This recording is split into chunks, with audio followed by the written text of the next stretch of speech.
Hi,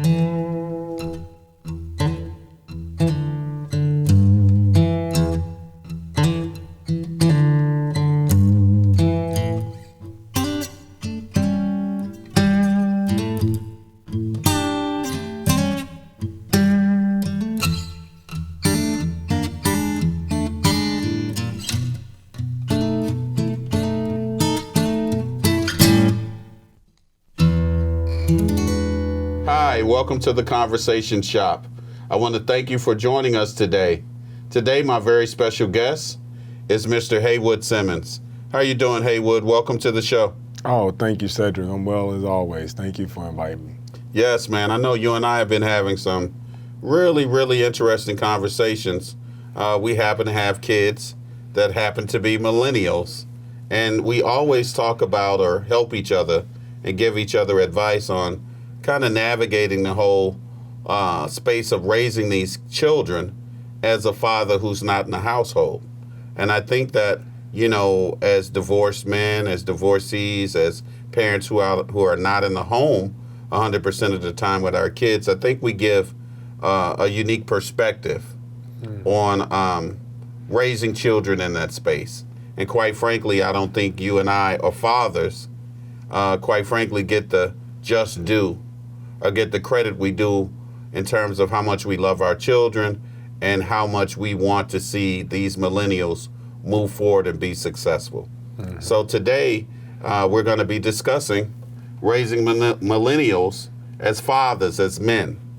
You know, I was reading the definition of a millennial. Mm-hmm. Sorry about that, getting tongue-tied. A millennial, which is any person that's growing up in the 21st century.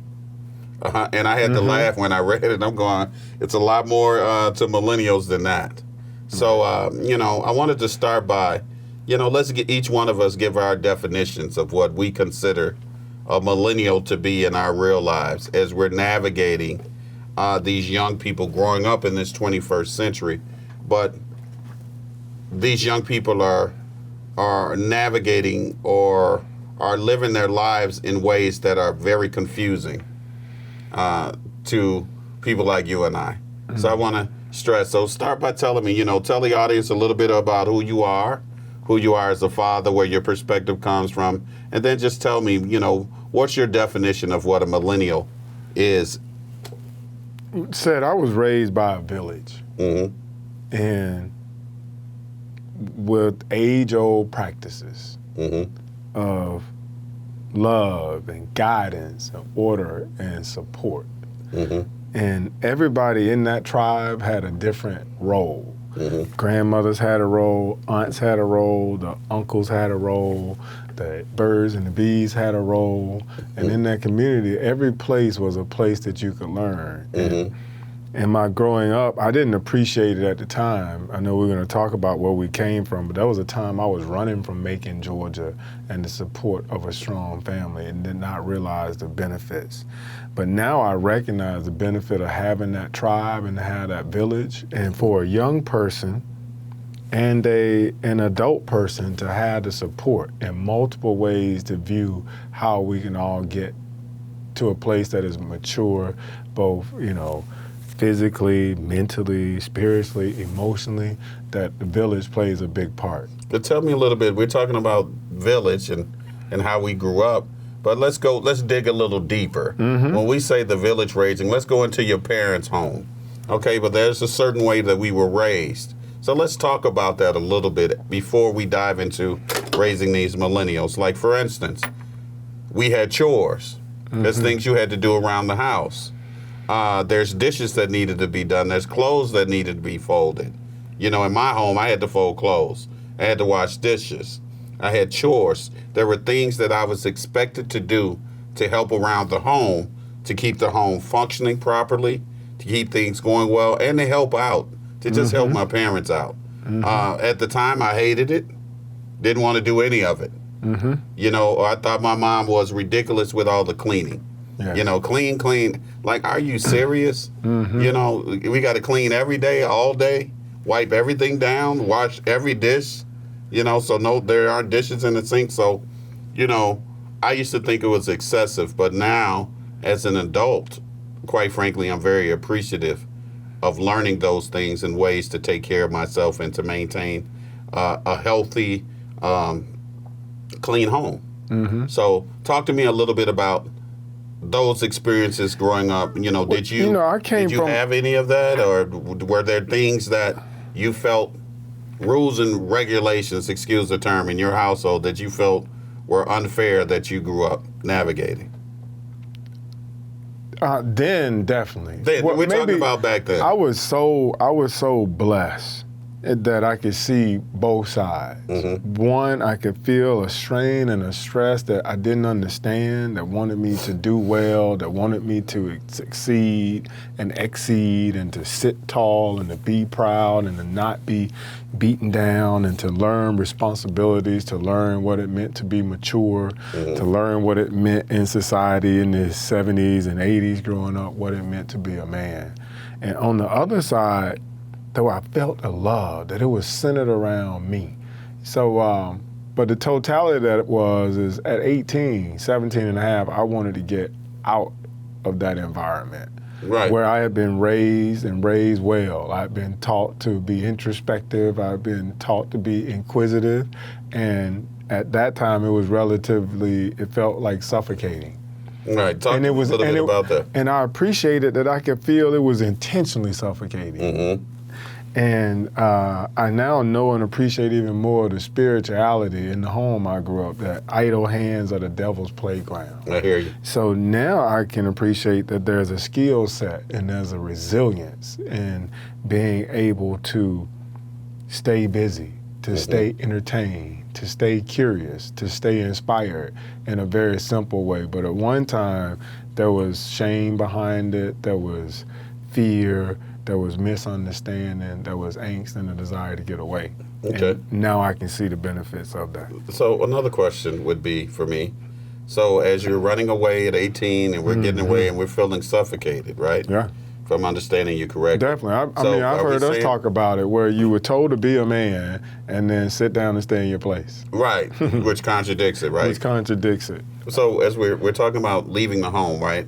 So would it be safe to say that prior to having these kids, we're saying to ourselves, I'm never going to raise my kids like this. My children are not going to go through this. They're not going to feel this because there's something that I'm leaving, I'm getting away from, right? I'm running from, I need a break from, that I don't necessarily agree with. That's what it suggests. And, Would you agree? I know with that assessment? I can appreciate, depending upon the size of your village and your tribe, that those perspectives might happen. Personally, I was fortunate that I got to see a little bit of all of that. I had a mother and a father and an aunt and an uncle and grandmothers and I could hear the stories and the different variations of the story across the board. Stories meaning what? Wow, that we value you, we love you, and we do this so that you can grow up and be somebody we can be proud of and know you can take care of yourself. At the same time, we fear that you might not be a person that can figure out how to navigate through life and take care of themselves. So hearing those two messages, that there's a concern that you might not be able to do it, and we're working really hard to raise you to be the person that can make it. So would you say that, safe to say, me being a Southerner as well, there was Southern discipline that we were navigating? I got my butt whooped, so let me put it bluntly. I got whoopings, okay? So I didn't want to get whoopings no more. I was too grown to be getting, snatched on and whooped on. But my mother had 3 boys, so I got to respect the way that she raised us, okay? So there was that.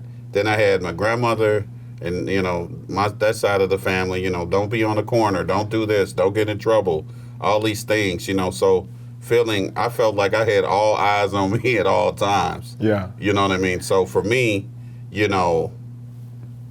in the beginning, and I'm only in reflection, back 18, 17 and younger, I wanted to run away from that. I didn't feel like I had the freedom that now being reflective, I knew I had. You understand what I'm saying? I knew I had. So for me, growing up with very strict rules on how to do things, cleaning, making the beds in the morning, cleaning tubs, all these things that I had to do. And if I didn't do them, I got tore up. Okay, that was That was the thing. It was a dictatorship. It wasn't a democracy. Okay, it was an all-out dictatorship. Okay, so by the time I got to 17, and I left home at 17, and I didn't want to go back. I wanted to be the man that everybody told me I should be. I wanted to do it on my own. Keyword, on my own, without any help, without understanding that we all need help. So I got help. Don't get me wrong, but that was the goal. And then in my head, my children wasn't going to go through what I went through. So anything that I can do to make things better for them, so they didn't taste struggle, right? I didn't want them to have that taste in their mouth. But struggle is a good taste. There's things that you learn from struggle, but being young, didn't want my child to go through that, right? No struggle.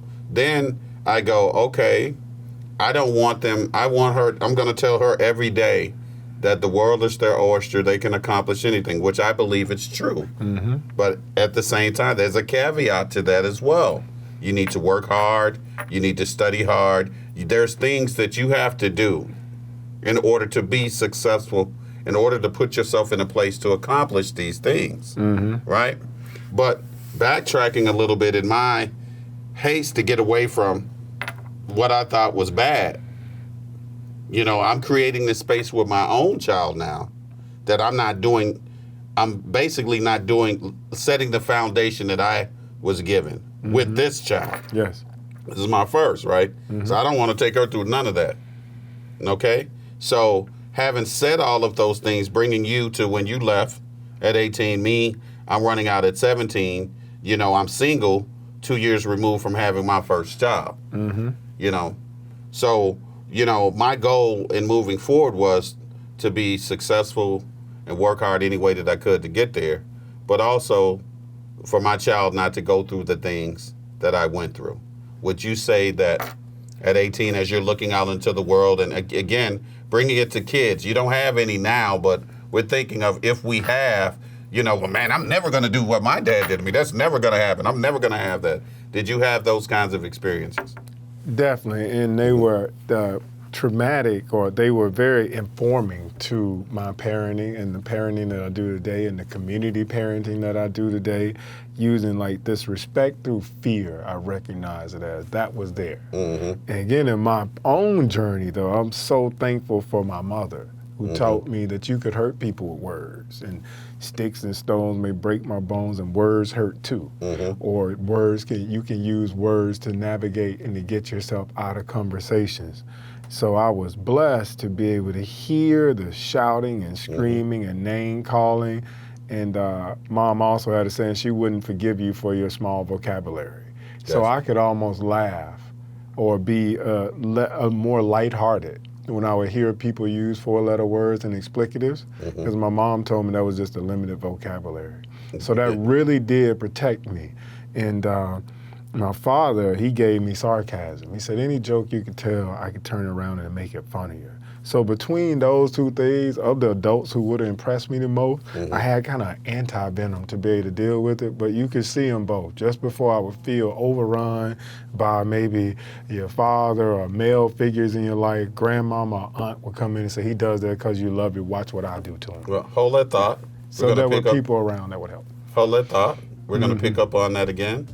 When we return, we'll be right back on The Conversation Shop.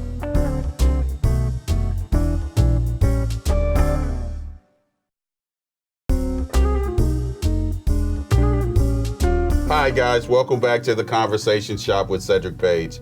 I'm here with my very special guest and very close friend, Mr. Haywood Simmons. We're sitting here today having a conversation about raising millennials as fathers, as men. And giving you our perspective on things that we've been navigating and trying to figure out just how to be good dads and how to influence our children in a positive way and push them forward without the misconceptions attached to our efforts. And all of you raising millennials can understand exactly what I mean when I say misconceptions that are attached to our efforts. Well, Haywood, again, welcome back. I want you to pick up on what we were talking about prior to going into this last segment. You were sharing with us, you had your mother as a buffer who talked to you about words and the power of words, but also sharing that you had, and also a balance with your dad who was a little more blunt and maybe a little more rough around the edges, a little more sarcastic, and how you navigated the two to give you balance. Right.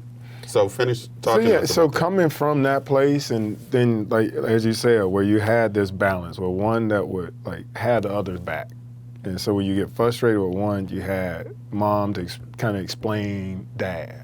And you had dad to explain that, and you had uncles to explain dad, and you had mom, you had aunts, and to tell you, well, your mom was this way, you were that way. So to have that in the village was really huge in how I grew up. However, and you were blessed in that too. I was blessed. But we leave, at that time, we have this negativity bias. Right. So the thing at 18 that was really driving me was the stuff I couldn't do, that I wanted to be able to do. Right. Go out, grow my hair however I wanted to grow my hair, hang out, with whoever you wanted to hang out with, or drive somebody's car if they let you, versus don't get behind the wheel of other people's car. And so take some of those risks. Go have a drink with your friends when you know you're not supposed to. Yeah, hang out with folks that don't necessarily have goals and dreams in mind that seem to resemble yours. Right. Or to take trips and do things that were spontaneous and not necessarily planned and on order or within the budget. So just to do things that seem to be, carve your own way, as we thought. So I left home with that as, how can I find my own way? I'm very grateful, but you all won't let me grow up. So to be able to take those tools and go grow up. Hold that real quick. Let me ask you this question, because it makes me go to, as a parent now, hindsight is always clear, right? As a parent now, going back to what you just said, you won't allow me to grow and become this man that you're saying, because we're trying to, as parents, we want to protect our kids. So the first thing I want to say to the audience and say to any young person that's watching the show, what a lot of you don't understand is we are, as parents, are trying to protect our children from the hurt, the pain, the disappointment, the negativity that comes in this life that we are experiencing. We try to protect them from going down bad roads, from experiencing, it's called, basically boils down to experiences. And experiences, what we're trying to basically protect them from are experiences that they can't come back from. Experiences things that they may do that have hefty fines or hefty consequences to those actions. So as we are watching them and watching their choices from a young age to adulthood, we're trying to do the best that we can as parents to protect you, to keep you from falling into these sinkholes. What I always said on some of the other shows, there's a hole that's been dug outside of our door that's there every single day. And every day we have to be mindful to step over the hole so we don't fall in it. And that's what we're trying to do as parents. Would you agree, as we reflect my parents, and let me give a separate perspective real quick. In my household, and I think you're very blessed to have your mother and father there, but there's a lot of us that didn't have mom and dad in the household where mom could say, well, your dad is acting like this, well, your mom is acting like this, to give you that balance. A lot of times, like for me, I grew up in a house where there's a lot of estrogen. There was a lot of women, a lot of ladies freaking out, yelling, screaming, cooking, so it was a lot of love in the house. But as I was growing up and becoming a man, I started looking to my uncle and looking to other men that may not have been in my household to show me, cousins, uncles, my father as well, my grandfather, to show me how to become a man. But there were certain aspects of growing up that were feminine. It made me emotional being around a bunch of ladies. So my response to things were, and still is to a large extent, very emotional. So I have to be mindful of that. So I didn't have the balance of when grandmother, mom freaked out to go, okay, this is the reason why. I just had to try to figure it out in my head or ask my uncle or sibling, do they have a different experience?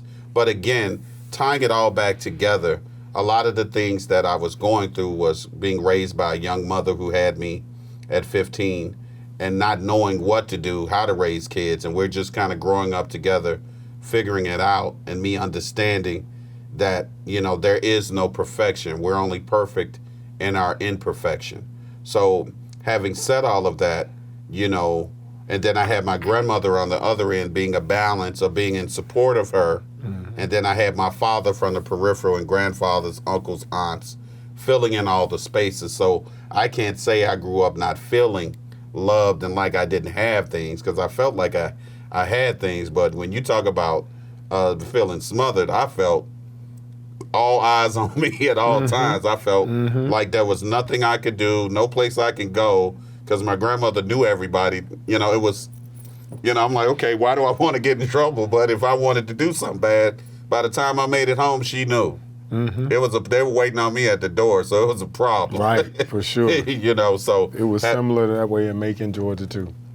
So having said that, gotcha. So having said that, just understanding the love behind it. So Haywood, take me into, we're left home, we're in college, right, and now we're free. So we're enjoying our freedom, right? We're enjoying our freedom, which gives us another perspective, right? It gives us a perspective of freedom, right? So now we're filtering all the things that we grew up, all the foundation that we have, how we want to raise what's important to us. We're filtering this through this freedom that we have, and this freedom changes our perspective to a certain extent. So talk to me about, getting this, going into football. Now you're having your first child. Now we're getting into these kids that we have, talking about raising these millennials. So talk to me a little bit about, now you're graduated, you're going into your life, you're married, you're having your first child. Talk to me about, how do you make the decisions about how do you want to raise that child? The things that are important to you, what you want that child to experience. And what I'm asking you to do is be reflective, because what I'm trying to figure out is, did we as parents create these monsters that we're calling? Keyword, I hate to say monsters and millennials, but create this chaos. Because from my perspective, I'm dealing with chaos. The chaos that is millennials in that perspective. Talk to me about that a little bit. For me, it was challenging because you mentioned emotion, and you thought it might be related to the female energy for you that was around. I didn't. I had it, but it was more bottled. Okay. So I was looking forward to having kids, and at that time, the Cosbys and the Jeffersons, and I saw men that shared love and that were funny and jovial and not always serious. So I was looking forward to having kids and showing them this fun side of life. I was excited about being married, and like, what of the discipline that I learned through sports could I have? What are the emotional ups and downs could I stretch out or kind of change or take some of the rough edges off of and make it go smooth for them? And then how do I get my partner to appreciate it when you come from two different worlds? Right. How do you have your partner appreciate where you come from? So that was a big challenge, having two different worlds. Because you got Midwestern and Southern, that's different. I've navigated it myself. So as we're young parents and we're growing ourselves, it was a challenge in how to communicate, what I saw that it worked for me to get to a chance in NFL, to play football at the University of Wisconsin, to get a degree from school when I was an introvert sitting in Macon, Georgia on a small farm with a shotgun and BB gun to make it all the way here. I felt I'd done a pretty good job. Right. And so to want to be, and I had some people behind me that I thought had done a pretty good job. They rough and gruff, but they done a pretty good job. I wanted to share that. So you didn't want your child to go through none of your struggles then. So you wanted to create I actually said, Sedrick, I wanted them to see some of the struggle, but I felt comfortable even now with watching them go through the struggle. We had to go through struggles. But my dad and my Uncle John handed me the shotgun for the first time. My brother and I were revisiting that, our cousin. And when you shoot the shotgun, most folks, the first time you take a shotgun, it hits your shoulder and you really don't want to pick it up again. You thought you wanted to shoot a gun until you feel the shotgun hit your shoulder. and it's loud or it's ringing in your Probably ears. scared you to death when you shot it. And then when you go and you pick the rifle up, the 30-30, and you feel that it kicks harder than the shotgun, but it's not, and it's just like you're learning all this stuff. But we had to get back on. And when we were afraid, I grew up in the country, right? So there were snakes. I didn't really like snakes. My mom hated them. But we couldn't not be in the woods and pick blackberry and do things. So I was excited about actually helping them see these challenges. And what's been a little shocking to me as we fast forward into the millennials is like how sometimes, if depending on who you're dealing with, it kind of burnt like paper. And that it seems that to meet these challenges and to climb over those walls and not to have everything handed to you via Google, that's very frustrating. So for me, I was shocked that the patience and the persistence to go over some of these hurdles and do some of those things we had to do, that the tolerance for it, like now my youngest daughter and then my oldest, we communicate via text. I feel some kind of way in this world and texting my daughters when my mom and dad would like pull me face to face with them, right? Because it's impersonal. Yeah, and then so it seems impersonal to us, but it feels normal, very comfortable and normal to them. So it's always fun to work in a conversation over a text and how to get that in. Backtrack with me for a little bit, real quick. And so you're with your wife, you're having this daughter, this beautiful daughter that you want. You have all these hopes and dreams that you have for her. So, before she comes into this world, or let's say she's here, so have you created a space? That's my whole thing. So did we create a space, or did you create a space for that daughter, for her to have a better life, keyword? We want them to have a better life than we had. So did we overcompensate? That's my whole thing. Did we overprotect them from things? Because I think that when we have children, what we instinctually do is go back to how we were raised. We instinctually go back to what we know in navigating kids. So once we instinctually go back to that and we are aware that that's what we're doing, do we then overcompensate to make sure that we're not? Because it brings back trauma, right? Old trauma that we've had. So, gotcha. So are we overcompensating with our children? And by doing so, are we creating crutches, long-term crutches for them? When I say long-term crutches, creating a space where they can't compete, creating a space where they don't know how to compete, creating a space where they aren't prepared to do certain things. Hold your thought, and we're going to jump right into that. I'm going to let you address that when we come right back from this break. We'll be right back on The Conversation Shop.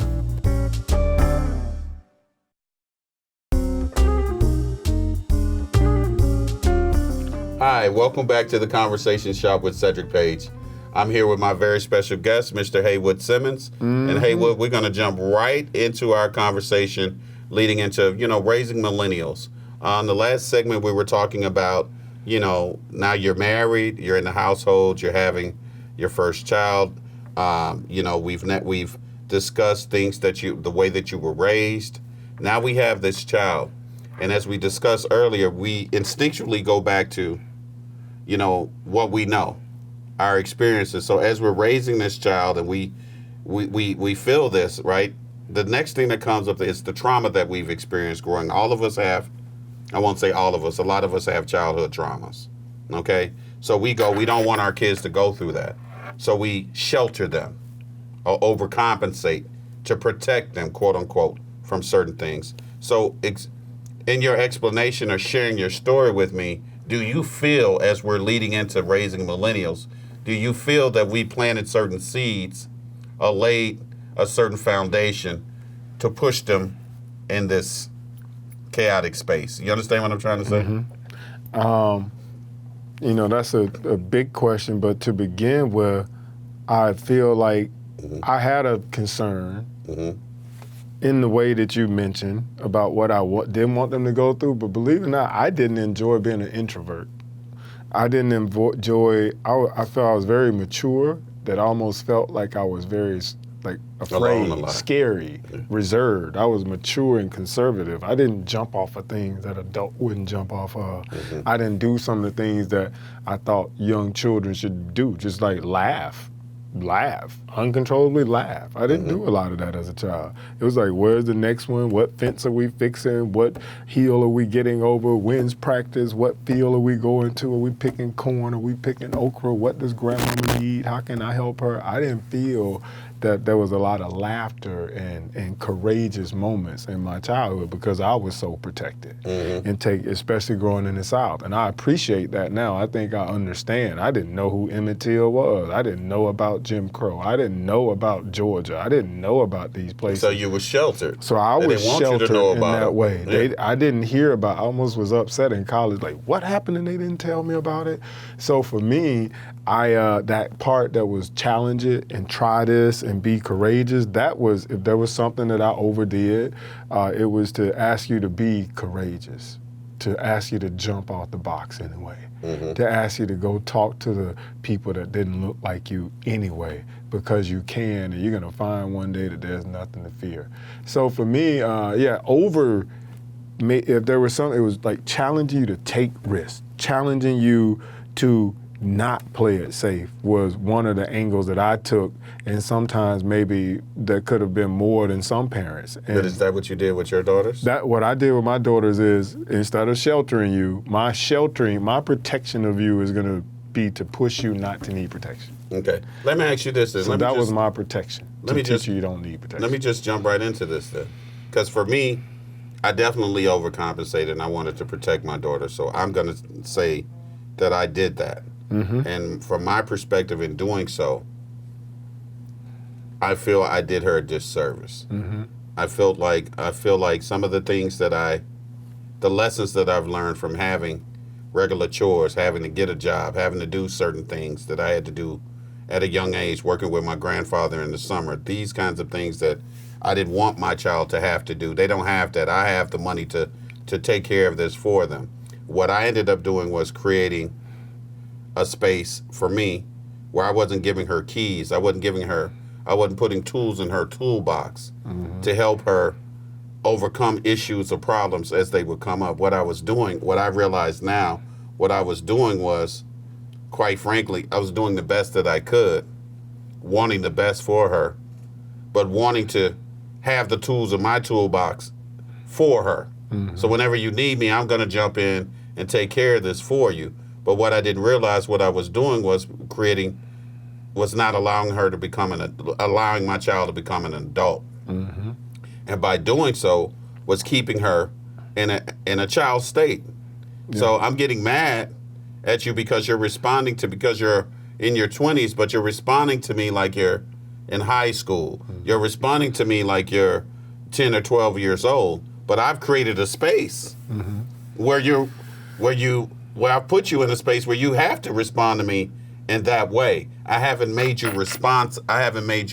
responsible. So I'm claiming that I've done those things because a lot of times, when I'm navigating my child, I always like to say, I think you living in the Matrix.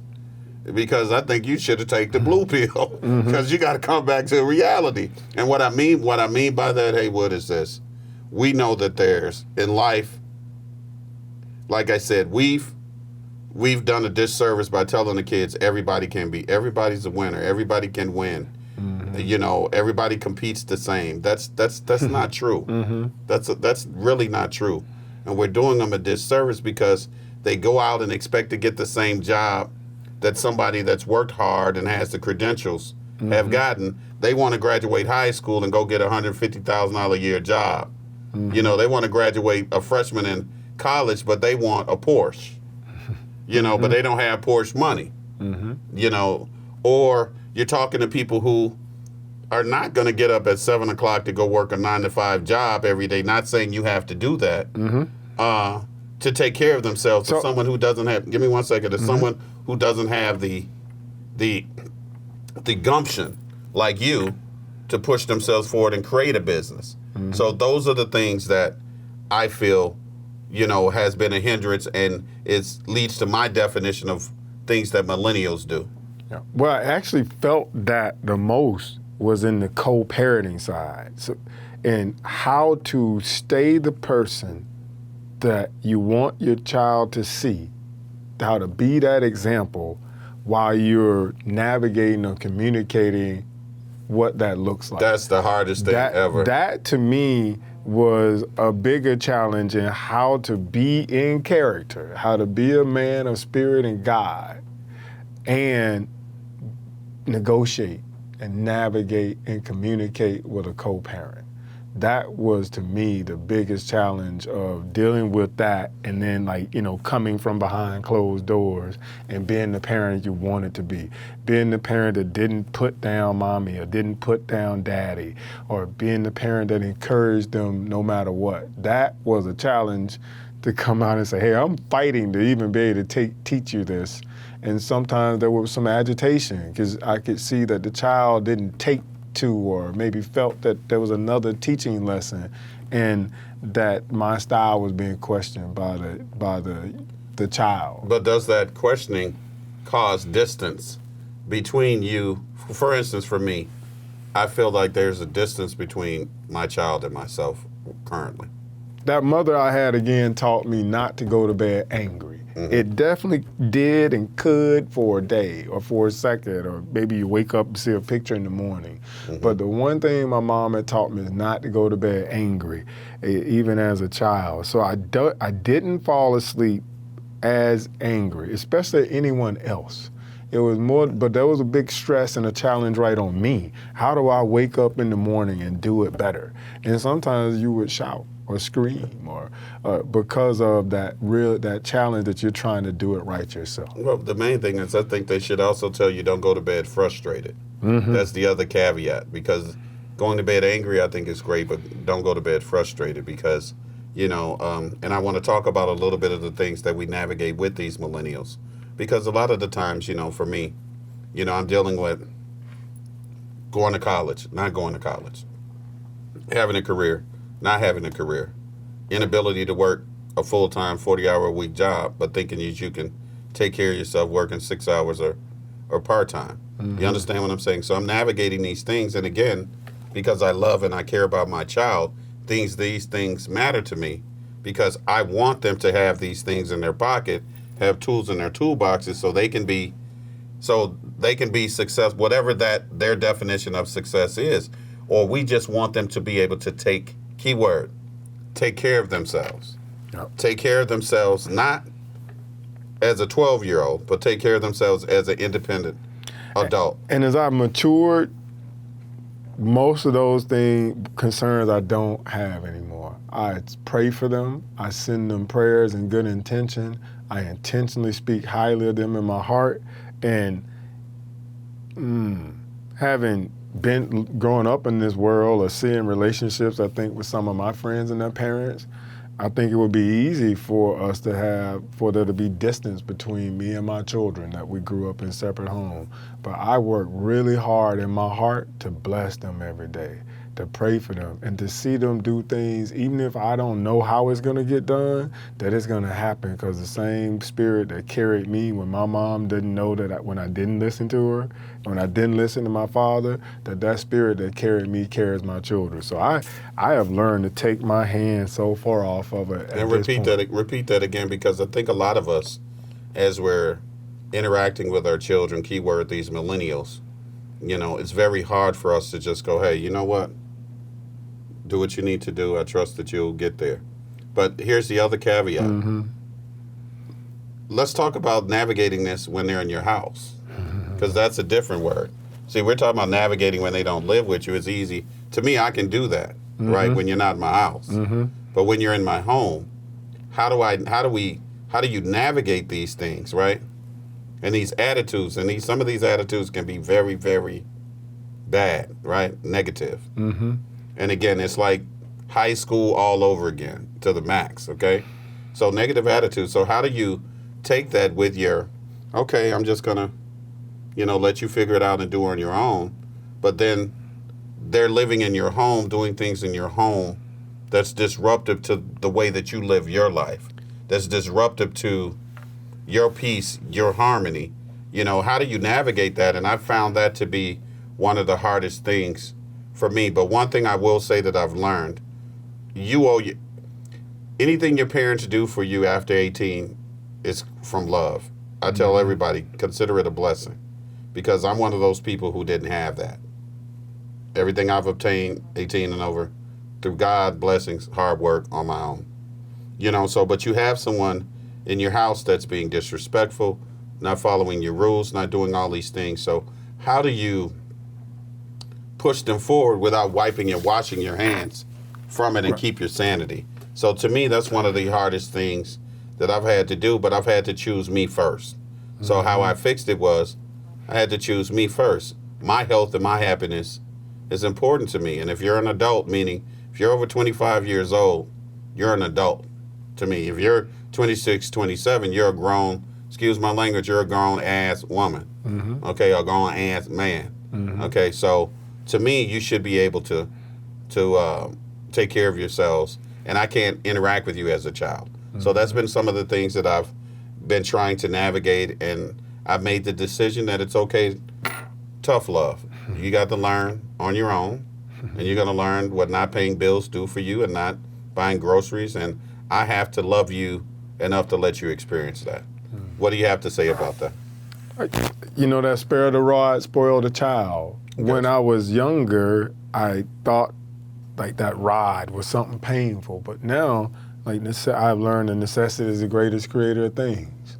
So that the more fire I can let them go through and be there with love, and I'm learning that the responsible thing and the most integrity-filled thing and less hypocritic thing for me to do is to be mature enough to be the space for my daughters that I wanted to have.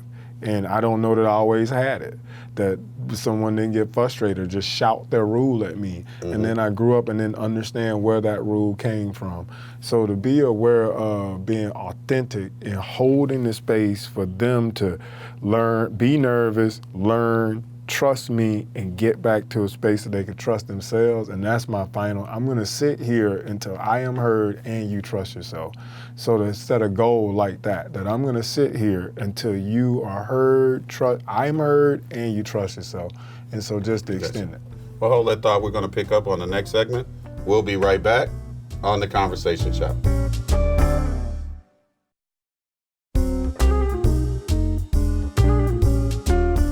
Hi, welcome back to The Conversation Shop with Sedrick Page. I'm here with my very special guest, Mr. Haywood Simmons, and we're discussing raising millennials as fathers, some of the things we've been navigating. We've been talking about a lot of different things here on the show, but I'm just going to dive right back in. On the last segment, we were talking about some of the issues that we've been experiencing and having a millennial in the house with you, being disrespectful, not going to school, not being a college student, living with you, not having a full-time job, living with you, if a job, living with you, and wanting to have all the trappings of someone that works full-time and puts time in and does all these extra things, wanting to have that lifestyle, wanting to live that way without the effort. Like I said, in my house, I call it the Matrix. I'm like, I think you're living in the Matrix. You need to put the red pill down, take the blue pill. I mean, seriously. So, but again, in talking, I have a friend that always says, what would love do? So I ask myself all the time as I'm navigating my millennial, what would love do? And sometimes, I go, I don't care what love would do. I got to deal with what reality. But I find myself, as long as I take a breather and I look through the lens of love and I ask myself, number one, I remember what it's like to be that age, even though we have different values. And that shocks me to say that because we raised them and I've influenced those values. But, I dropped the ball when it came to hard work. I let my children see me work hard. I let my children see me put all the extra time in. And I told them, watch me do it. I'll do this for you and I'll protect you. But, what I didn't realize was they were going to get older and still want me to continue paying those dues for them. So as I look into the mirror, I have to ask myself, did I drop the ball or did I give my child the tools that they actually really needed to survive? And did I prepare them for disappointment? Did I prepare them for heartbreak? Did I prepare them to work hard? And from working hard, I know there's fruits of that labor. It always comes. It's like 1 + 1 = 2. Did I drop the ball? And sometimes in raising millennials, I think we all have to look in the mirror and ask ourselves, did we create this? Did we empower them to be this way? You know, I had a friend that asked me, well, I love them and we love them, so she wants to come home or he wants to come home and live at home and we don't charge them rent. And I go, how old are they? You know, they're 23, 24, 25 to 30. And I'm going, you're not charging them rent, then how are you teaching them to be responsible? And you're creating a burden onto yourself, so is that fair? So these are the things that we navigate in trying to help our children, you know, live whatever this life that we want for them or the life that we have. So as I'm navigating or as I'm going through this with my own child, it's heartbreaking sometimes to do what you suggest, which is just go, everything's going to be all right. We raised you, you'll get there. When you sit back and you watch the movements that they're making, knowing that those movements equate to a different street than you want them to go on, right? So that trust and that faith is in them sometimes gets hard. And I had to remind myself, pray every day, trust. And I look in the mirror and I go, you did okay, right? You made it. So can you trust that your child will? Which is the hardest thing. And the key word, you're watching them make mistakes. So that's my struggle. And I navigate it every single day. But again, in my life, I've decided tough love. I know what works. I know the foundation that I was raised growing up in the South was right. It was right. I was raised well. So I'm going to reiterate those characteristics and that foundation that I was raised, no matter if it means right now my child doesn't understand me, thinks I'm mean, thinks I'm hateful, doesn't want to talk to me. To me, that's what comes with being a parent. You're not loved all the time. You know, you're not spoken to kindly all the time. But I tell my child all the time, I'm always going to choose to be a parent versus being your friend. Because when it does, I know when you have your own children, you'll have an understanding of what I'm trying to do for you. So that's my way of navigating this situation and talking to friends like you. You know, other people that are going through different experiences, you know, just trying to figure this out. Just trying to get it figured out for your child. And to be able to look in the mirror and go, you know what? Everybody has their own lot in life. Everybody is not meant to live the same. And am I okay if my child isn't meant to live the same lifestyle or live the same life that I live? And that's the hardest thing for me, to manage and stumble. So speak to me and tell me if you experienced You know, we lived in the house together. First of all, the biggest challenge I ever have, I was starting to learn, is my own story. So it's like, I'm afraid. Is that fair? We talk about projected, and I'm learning to keep myself in check. Well, because it's not going the way I said, is that fair for me to be raising all type of sand as I saw when I grew up because some adult didn't get in their way? And talk about, you were going to elaborate on living with me. Do that. I want to hear that reflection. But living in the house, one of the things is to trust. Keyword, trust. Keyword, my audience, as parents, trust. And yourself. Yes. Because there are so many, you know, the amygdala and the frontal, the prefrontal lobe, and all the memories. There are a lot of ways to deal with a child that doesn't do what I asked them to do. Yes. I could physically touch them. I can financially touch them. I can verbally touch them. Or I can move their heart. I can touch them with compassion. I didn't know that word then.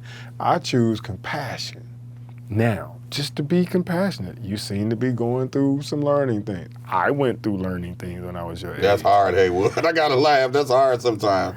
It really is until the little trauma we talk about, till I remember the trauma I had into 25 and 27 and 28 on the times that I didn't recognize that patience being there for me. Mm-hmm. And the fear of speaking to you again or trusting them ever again or not calling when I was having a problem with the police or a bill or issue, because you never wanted to be treated that way again or to feel their fear in that way again. So both of us learning to mature. The child to know when I'm feeling my daddy's fear.